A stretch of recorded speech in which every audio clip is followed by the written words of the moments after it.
Tadi satu customer datang bising oh, cakap apa? Cakap dia beli kereta langgar dekat orang lain punya tempat oh. Itu dekat Masai ah.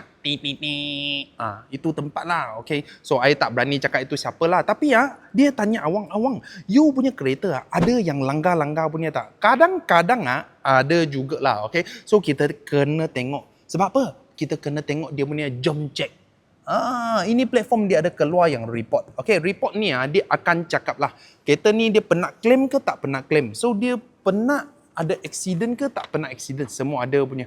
So kau orang tak payah pergi check apa-apalah. Yang latang sini punya, semua kita sudah check punya. Bukan satu, dua saja, semua kita kasih check. So in the future, kita transparent.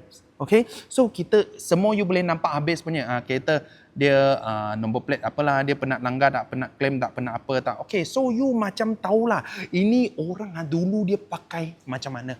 So yang beli kereta sama awang punya percaya, awang punya dia orang tahu punya 12 warranty bulan, 12 bulan warranty kita biasa kasih punya lah. Okay, kereta tak ada langgar besar dengan yang banjir.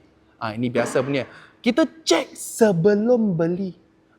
Kita kasih kita punya customer tak payah takut nanti beli apa kereta wire short lah, inilah itulah. Condition mah bro. Condition. Tahu tak? Follow awang dapatkan info dan knowledge kereta.